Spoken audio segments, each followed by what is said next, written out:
Hello and good evening, and welcome to the second video in our series on learning to program with Python.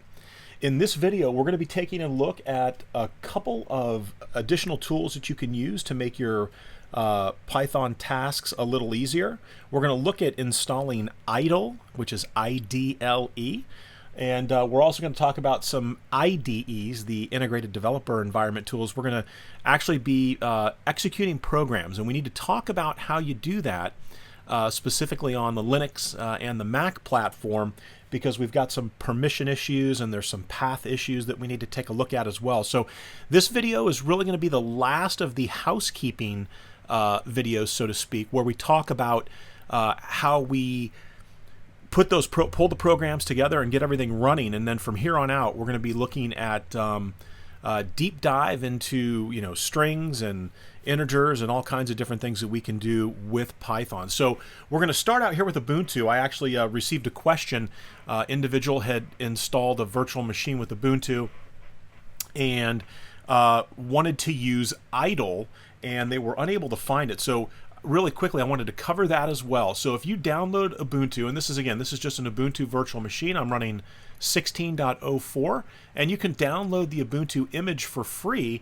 I just basically took the defaults and got this guy installed.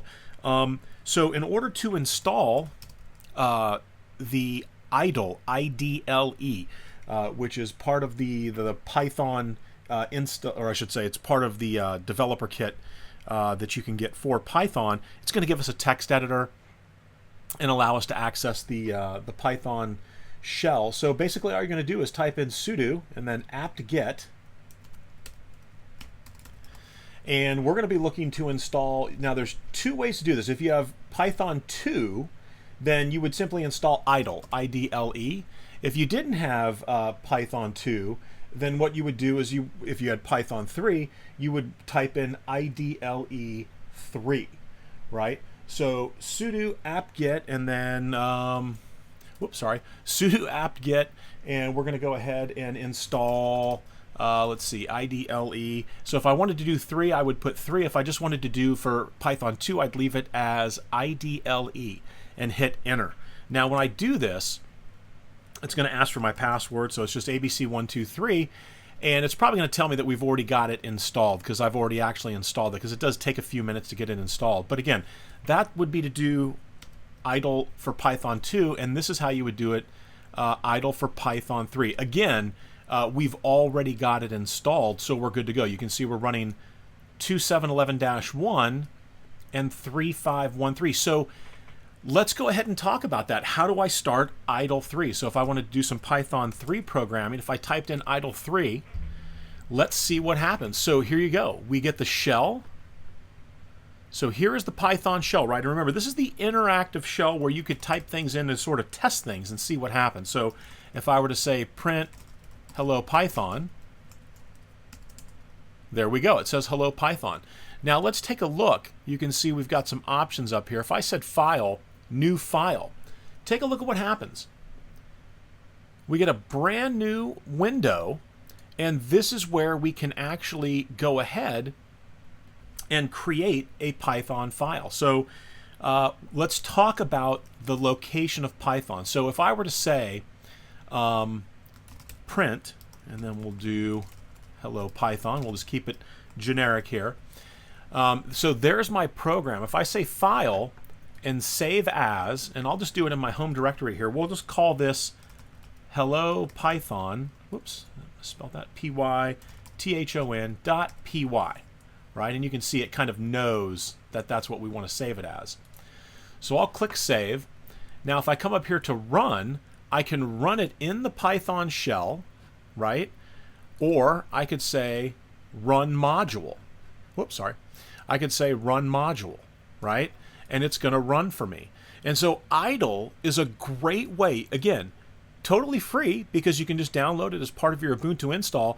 And so I can create files here, which I can save off, and I get the interactive Python shell right out of the gate, right? So this is IDLE, IDLE.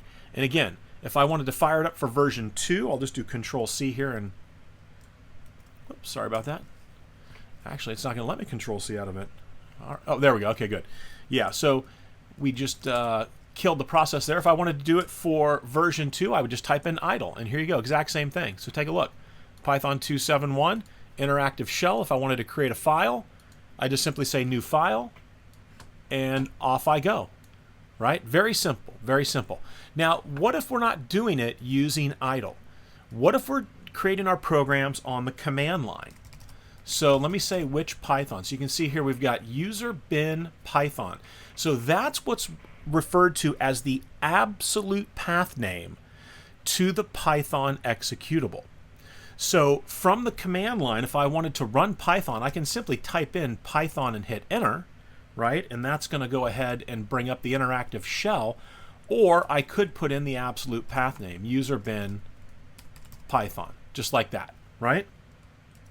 Now, the reason that this is important is because when you create files, right? Because remember, if you just type Python, I'm not saving any of these things I'm doing here. So if I wanted to create a program and say print hello Python, if I wanted to save this off to a file, this is not doing it. This is just interactive, right?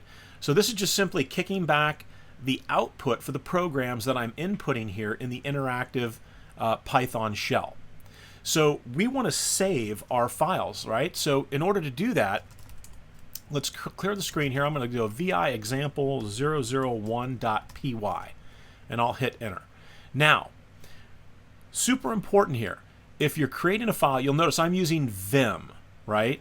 So I'm using the VI editor, and it's typically, I'll either use this or I'll use Sublime Text, but when we go to create the file, the first line of our file that we're creating here needs to be what's referred to as, sorry about that, the magic number, right? Which is the absolute path name to the Python executable. Because let me show you what happens if you don't put this in your file. So I'll say delete, and let's just go ahead and say, whoops, let me go ahead and delete that out. Let's go ahead and say print hello Python.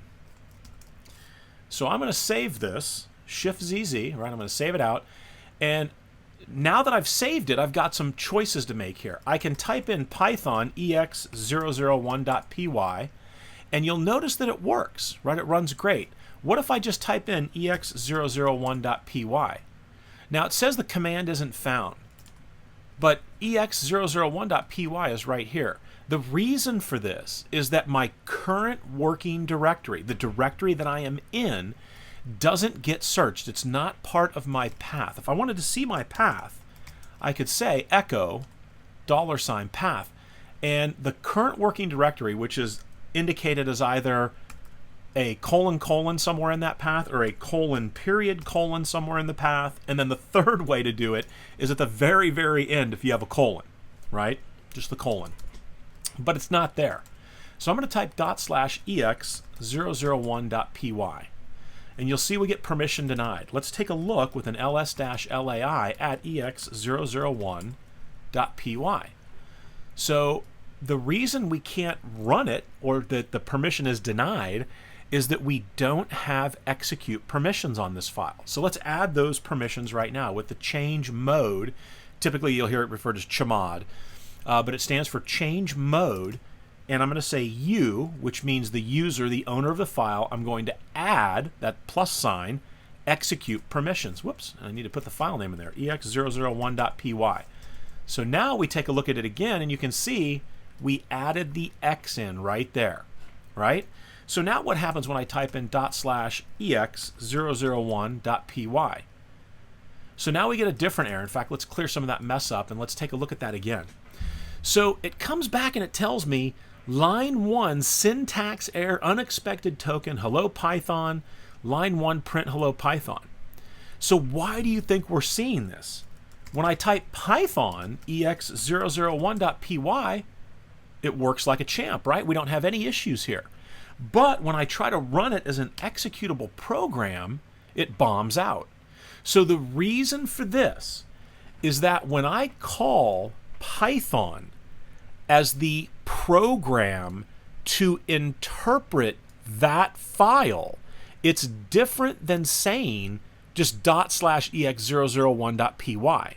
So when I do this right here, I'm saying execute using the shell that I'm using, which is the bash shell. If I were to say echo $ shell, I'm using the bash shell. So bash, the born again shell, which is the default login shell pretty much universally right now for Linux installs. The bash shell looks at the commands in our file, ex001.py, and tries to run them and interpret them as if they were bash commands, or they were part, the commands that the bash shell would recognize. And obviously that's not the case, right? I mean, because this is a Python script. And that's very different than that command right there. Because when we run that command, what we're saying is we want the program, let me try to get the tools up here to draw. We want the program Python to run that file, to interpret that file, right? So basically we call Python and we tell Python, run the commands in that file which you're going to understand. And you can see right here that it does. When we don't put Python before that, what happens? We get an error because our shell is the bash shell. And bash looks at those commands in that file and says, I have no clue what it is you're talking about here. I don't understand any of the syntax. I don't understand the language in that file.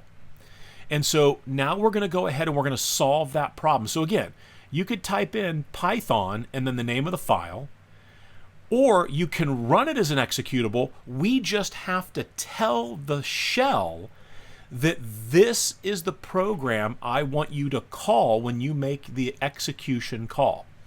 So let me go ahead and get the cursor back here. Whoops, sorry about that. So let's pull our file up one more time, ex001.py. And this is where we're going to come to what is referred to as the magic number. Sometimes you'll hear it referred to as shebang, right? So the hash bang. But technically it's referred to as the magic number. And what this does, it has to be the first line of the file. It cannot be the second line of the file. Now, we'll walk through that here in a second. It's the absolute path name to the program that I want to execute this text that I have inside this file.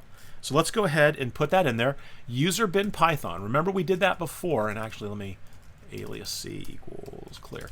All right. So remember before when I said which Python, right? So tell me the directory Python's in, user bin Python. If I cat ex001.py, we've got the shebang or the magic number followed by the absolute path name to Python. So now when I type /ex001.py, it works. Now what if I do Python ex001.py? It still works. Now remember, that worked the first time, right? Because again, we're telling Python, look into that file and interpret and run the commands, the code that's in that file. When we do this, we're telling the bash shell, our login shell that I'm using right here to run, these commands, we're telling the bash shell, bash, hey bash, you execute that file. So if we don't have the magic number in here with the absolute path name to the program we want to run the file, then bash is going to look at the commands in that file and say, those are not bash commands and this is not going to work for me. So that's why we need that magic number and the absolute path name up there. I'm going to talk about the call to env, right? If I say which env, user bin env, we're going to talk about that in a second because that's actually the more portable way to create Python scripts. And by portable, what I mean is that you can have the scripts moved from system to system to system, and as long as Python is in your path environment variable somewhere, it's going to run the program for you.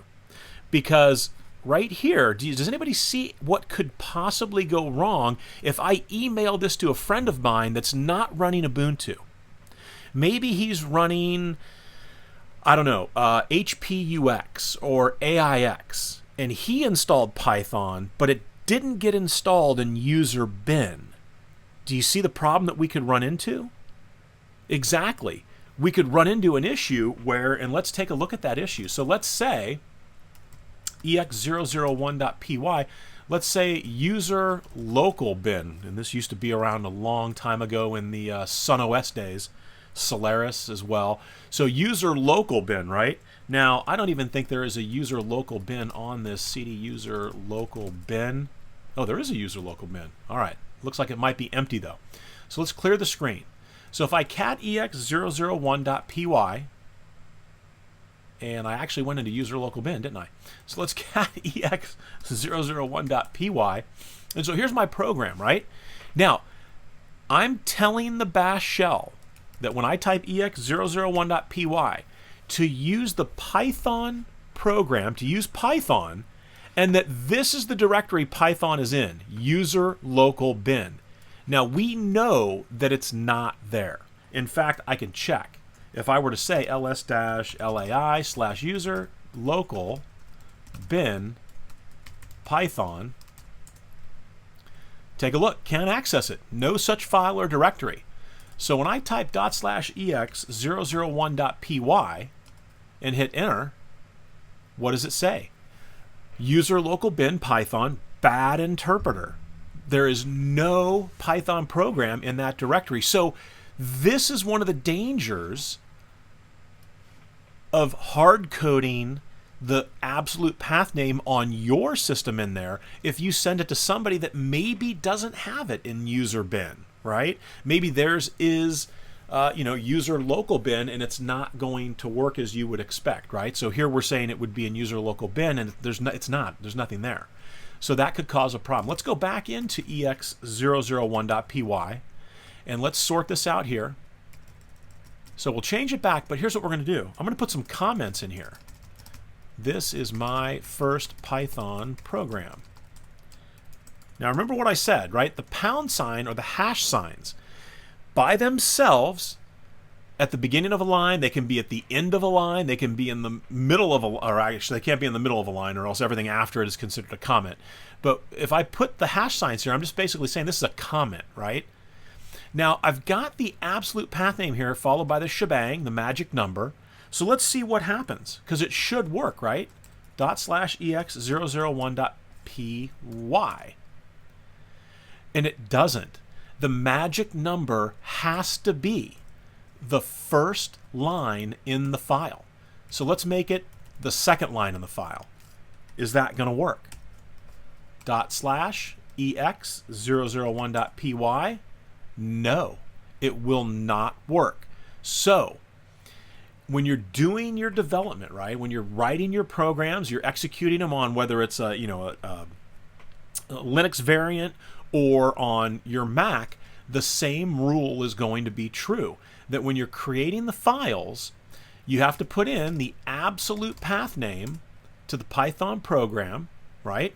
And this is one way to do it. We're going to take a look at env here in a second. If you're screaming at the screen saying, no, somebody told me to use user bin env and then Python. You can do that. We're going to look at it in a second. But if you put the absolute path name in there, make sure it is the first line in the file. Oops, sorry. That's not what we wanted there. We wanted VIEX001.py. There we go. It's got to be the first line in the file. So now let's say /ex001.py, and now everybody's happy again.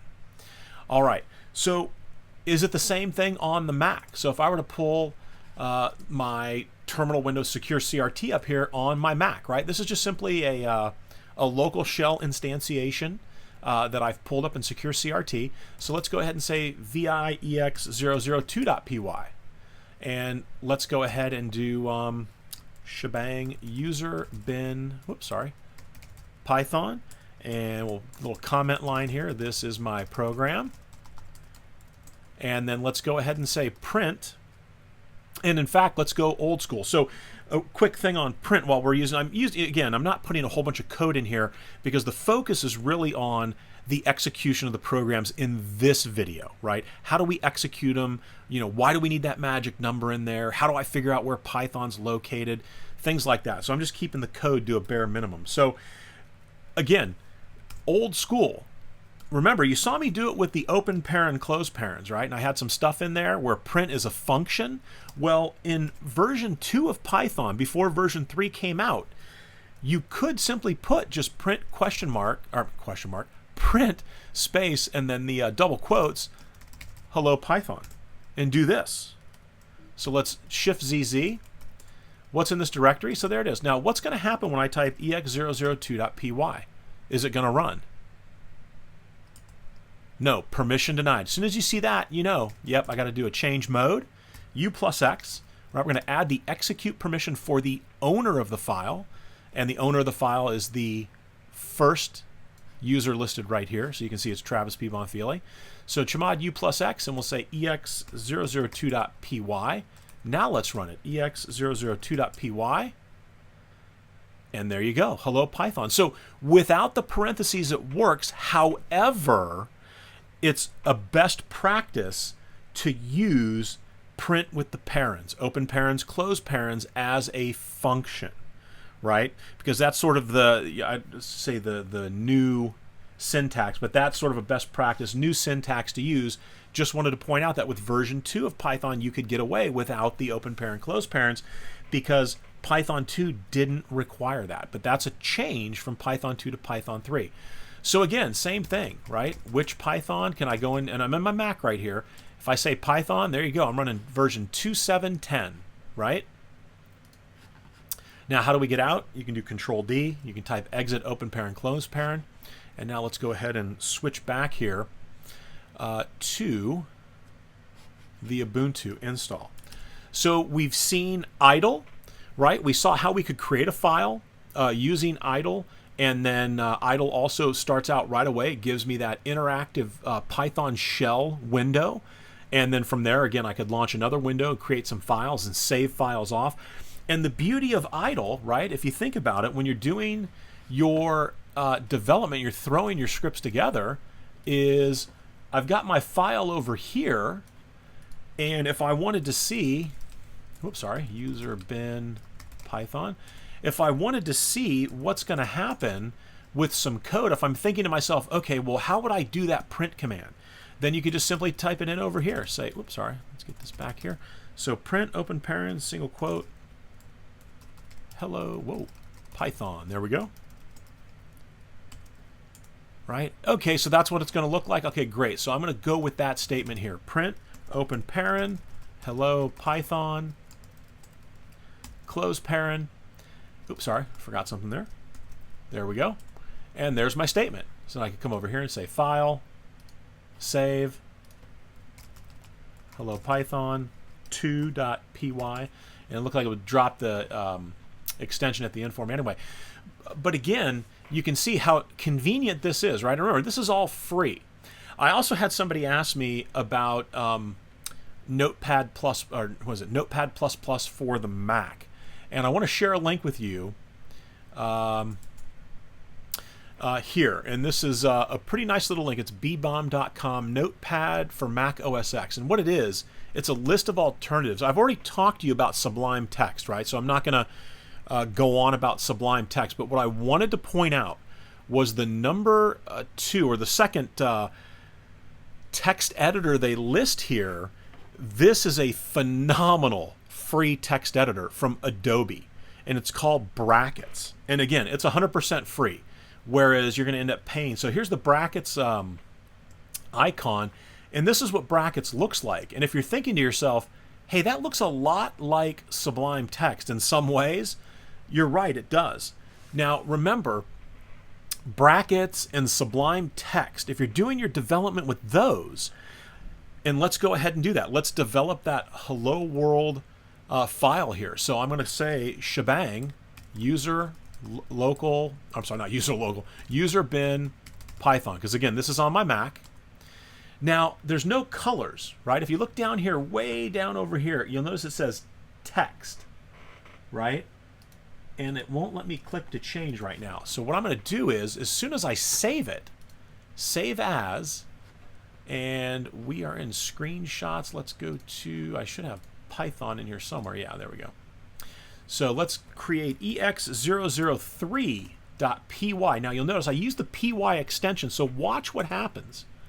As soon as I put the py extension down here on the right, take a look at that. It immediately says, okay, you're programming in Python. The color of the absolute path name changed. We've got some comments. Take a look at that now. So now print, whoops, having some trouble typing here tonight. Hello Python, right? We've got different colors, right, to sort of show us the different blocks of code that we're working with. And brackets is 100% free.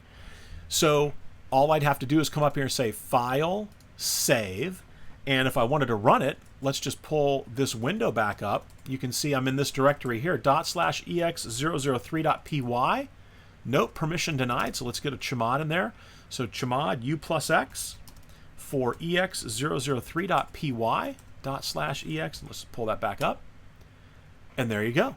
And that works. So you're moving back and forth between windows, but again, if you're not familiar with VI, and there is a very, very steep learning curve in most cases with VI, especially if you're a user that hasn't used VI a lot. So Brackets, again, amazing program, 100% free, right? So highly recommend this if you're more comfortable sort of doing it like this or looking for something with some more bells and whistles. Okay, so we've covered IDLE. We looked at a couple different ways that we could create our files. We gave you the commands to install IDLE for Python 2 and how to install it for Python 3 on Ubuntu. We took a look at VI. We took a look at Brackets for Mac, which is basically just like Sublime Text, except absolutely 100% free. And then we wanted to talk about the IDEs one last time. So Wing IDE, again, you can actually get a free version of this. So if I were to say new, here's my file. Let me just go ahead and say print. And remember, IDE is an integrated developer environment. So everything I need, I can do from this single window. Remember, Sublime Text and Brackets, or if I'm using VI, I'm going to have to execute the programs and switch windows, right, to get to the point where I can execute those programs. Whereas here, and let's take a look. I mean, it's pretty nice that it kind of prompts you and tells you, oh yeah, so this is what you're trying to do. Shows you maybe some of the methods that you could use. So I say, hello Python, and here's my file. So I'm going to save this file, and we'll just call it ex004.py. I click save. You can see I'm at, whoops, sorry, I'm going to lower that down there. So again, I'm debug IO, and let's go ahead and take a look what happens when I come down over here and simply say debug. I'll say OK. And now this is going to run the program. The standard, any standard in, standard error, standard out would show down here. But again, all we have is hello Python. So that's how my program is going to work. So if I wanted to, try to convert something, let's see if we do the string, and I'm trying to think if it was, what was it, upper? No, I think it was string dot upper. Yeah, there we go. So string dot, right? So take a look. It's going to show me all of the different methods that I could use on a string type. And we're going to be talking about strings in the next video. We're going to be looking at a number of these. I can make it lowercase, right? So it's telling me the method. So instead of having to stop what I'm doing and maybe Google something or look something up in a book, I can see here, oh yeah, so I could do lowercase, strip, partition, replace, find, index, right? There's an upper down here as well. We get down here, yeah, there's an upper.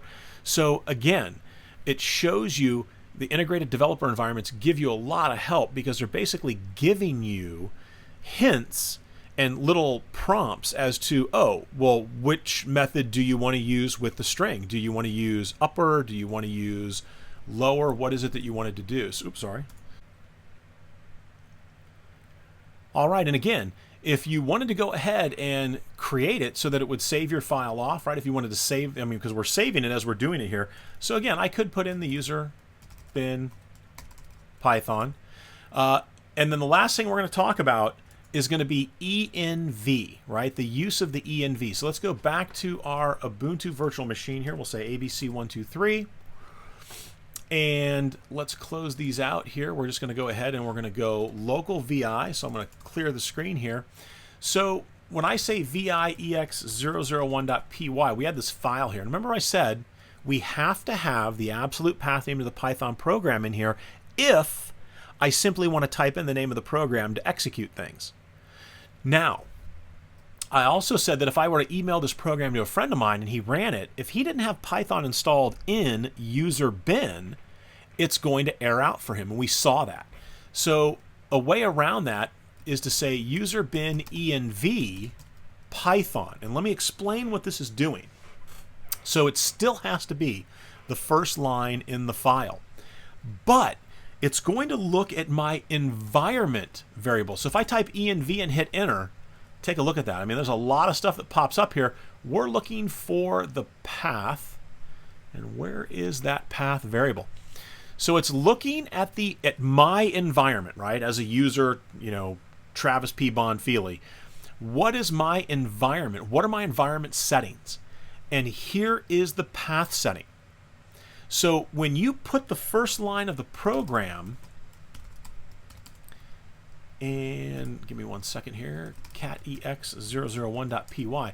When you make the first line of your program not the absolute path name to Python, but to env, it's going to look at your path statement in your environment. And when I say your, it means whoever I email this program to, when they go to run it, it will source their environment settings and run Python using those settings.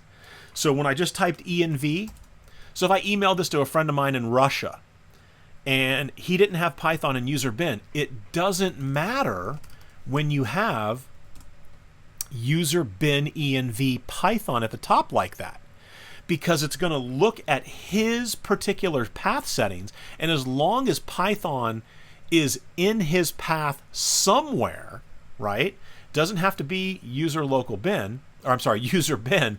As long as it's in there somewhere in this path that he's going to have set on his system, it doesn't matter where Python's at. If he's got it in his path, it's going to run that program. And so that's what I was saying, is that ex001.py is that this is a more portable approach. So one of the drawbacks is I can't pass any arguments here, right? And again, that's a little outside the scope of what we're talking about right now. But when you do it like this, the line would look exactly like that. Now let's run it. /ex001.py. And there it is. Hello, Python, right? It works exactly like it did when we just had the absolute path name to Python in the program.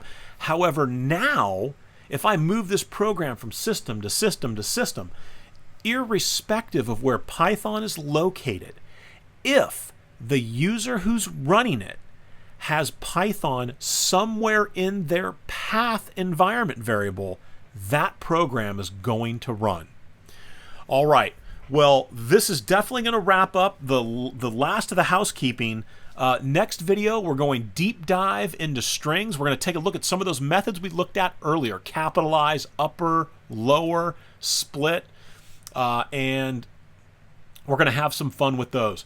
All right, I really appreciate you watching. I hope that this has helped you out and sort of gotten you a little further along into the Python programming world than you were before you started watching.